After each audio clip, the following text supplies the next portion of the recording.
Hi, everybody. This is Cindy Greenya with the Talbot Greenya Group. Hey, this is Pam Dors with the Talbot Greenya Group. So today we want to share with you some of our favorite Thanksgiving tips and tricks to help make your Thanksgiving celebration a little bit easier. Pam and I both absolutely love to cook, so we thought this would be a great one for us to sit in on. So my first one is, I think some people struggle with lumpy gravy, and it has happened to me even recently where I didn't follow my own instructions of knowing that I needed to warm my milk before I added it to my gravy. So, and if you do that, you'll get lumpy gravy. So my solution, and this is actually one of my favorite kitchen tools. This is my, I don't know if you can see it, immersion blender. It's $20 from Amazon, and I am certain that any of our local kitchen stores like Nibblins certainly carry them. This is a lifesaver. So I like to use this when the gravy gets lumpy. I just stick it right in my pan and hit the button, and I just blend all of those lumps away. So Pam is perfect and never has lumpy gravy. So she was appalled when I told her that I actually used one of these. But it's also great for things like cream-based soups. Yes. I use it for my potato soup as well. And I also use it when I'm making chicken soup. My first round of veggies that I cook in my chicken soup, I actually blend them, and it makes it a thicker gravy, a thicker soup. So, so what about you, Pam? Well, I've used that immersion blender for baby food. I made all of my kids' baby food, so I love my immersion blender. I've never used it for gravy, but maybe I have patience or more patience in making gravy. Nothing else maybe, but at least making gravy. So my tip that I like doing is I make a compound butter a couple of days before Thanksgiving because, you know, a lot of recipes tell you that you should put salt, pepper, and herbs and oil and things on top of your turkey when you put it in the oven. And that definitely crisps up the skin, but it doesn't allow any of those good flavors to actually penetrate the skin and go into the meat. So I make up a compound butter, and then I separate the skin from the meat all the way around, even on the thighs and on the drumsticks, up on the breast especially. And I will blend some butter, some olive oil, finely minced garlic, parsley, sage, rosemary, thyme, and I will put all of that underneath the skin of my bird. I actually find it's easier to make it a couple of days ahead of time so that it's cold, and then I can just slice small discs and just slip it up there in between. It just adds an incredibly flavorful addition to the meat, and the skin still gets crispy, but it allows the meat to absorb all of those flavors, because let's face it, not everybody's into eating the skin these days. So I think the skin is the best part of the bird, and absolutely. I agree with you. Yes. Yes. So I use a spoon to go underneath the skin to help remove the skin. I find that is a little bit easier because fingernails, for some reason, especially if you get yours done, it will go right through the skin. So that's one of the things that I like to do. So one of the things that I really like to do too is to start cooking in advance.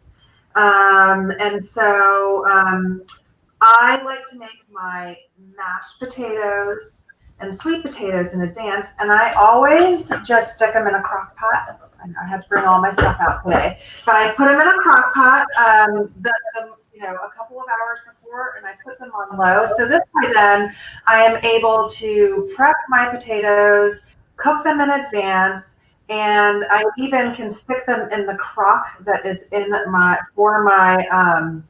for my mashed potatoes. But just make sure you take your crock out the morning of if you've made it several days in advance, because you don't want to put a cold crock into your crock pot. It will actually make your crock pot stone burst. So just put it at room temperature that morning, and then whenever you're ready to start throw your turkey in, I always put my mashed potatoes in my crock pot then, and then we just serve them straight from there because it keeps it nice and hot.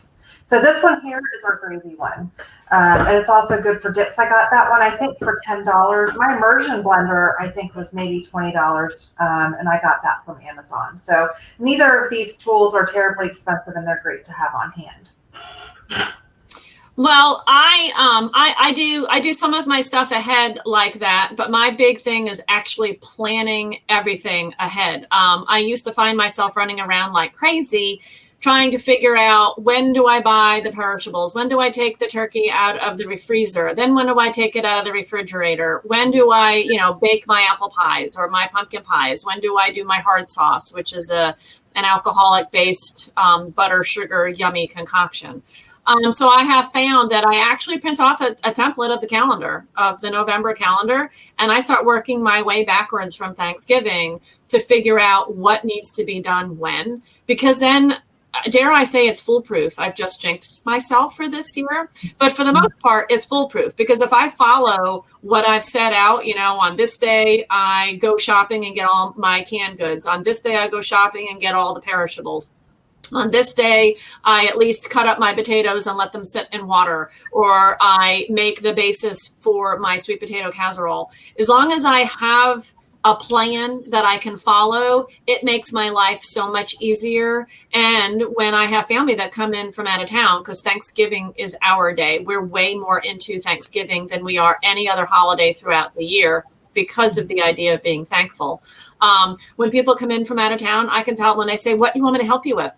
Just go consult the calendar, pick a task, do it, and then cross it off. And that to me makes it completely stress-free. It's just easy. It's following directions. Everybody can follow directions. Well, not everybody, Pam.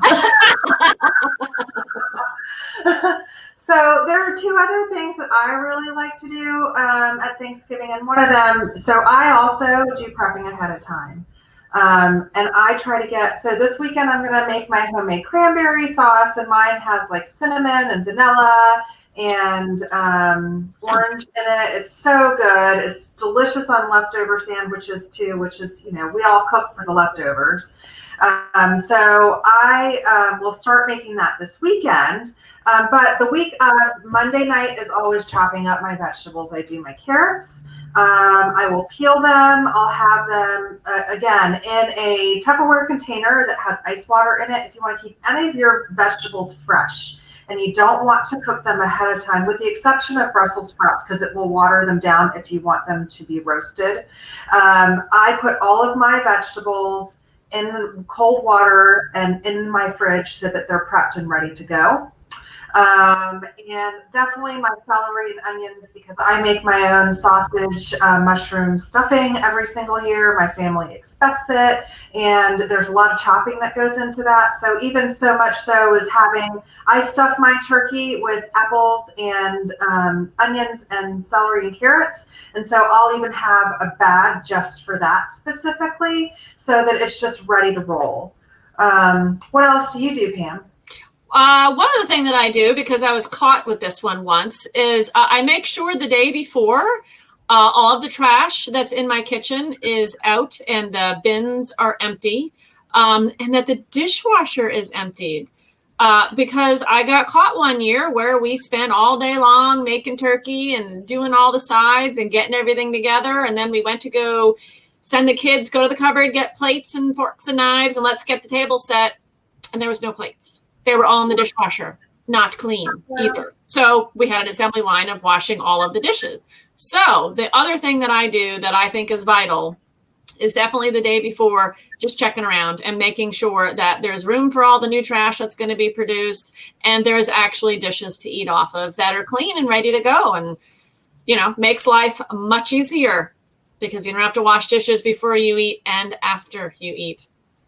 Amen. Amen, sister. That is such a painful process. Yeah, I have a cleanup crew. I have people that are happy to do the cleaning because they're happy to do the eating. Yeah. Everybody must participate. And I think this year I'm going to delegate the table decorating to my friend Jeff, who's going to be coming over for Thanksgiving.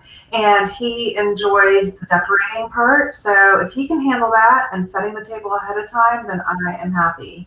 So delegate. And then my last tip for you is to pull all your platters out ahead of time.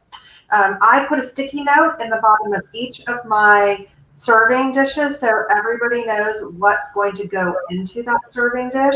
And also, so I'm not having a conniption fit, because, when everything's ready to go on the table, You just want to put them in the containers that they are supposed to be served in, and you want them to be served. So I find that that's easier. Then I have all of my meals planned. I have all of my servingware planned, and then it just makes the process smoother, and everybody knows which bowl to bring me when I ask for it. So that's probably one of my most favorite, and I feel like it's also one of the most, I mean, all the tips are important, but I feel like for me that's a really important tip because it makes me feel much more organized. Well, and it allows people to be able to help you, and you can just say, go get the bowl for the mashed potatoes, and let's be sure that we can get the potatoes in, or just grab and go. I mean, it just makes it so much easier that everybody can join you in helping prepare the feast because it's all laid out and easy for them to do. Yeah, so I think that's very important. I agree with you there. Well, I am so excited for Thanksgiving. It is definitely my favorite holiday. Christmas is a super duper close second because I love Christmas too. But in our house, we always do something wonderful. And, you know, we love to celebrate gratitude and to share the things that we are very grateful for. And one of the things that I am personally grateful for is each of you. So thank you all so much for your support, for your referrals, for everything that you guys have done to help us to grow our business. We are a small business. You know, I'm so excited to have Pam on my team this year. She is amazing. She's learning fast and she's doing some really great things. I'm very proud of her. So I hope that you all know that we're grateful for each of you. And thank you so much for everything that you've done for us and with us this year. So I just want to remind you that we're never too busy for your referrals. We're always here to help. Amen to all of that. And then thank you for bringing me on the team. I appreciate it. You're welcome. Cindy Greenya with the Talbot Greenya Group. We're never too busy for your referrals. Bye-bye. Pam Dors, Talbot Greenya Group.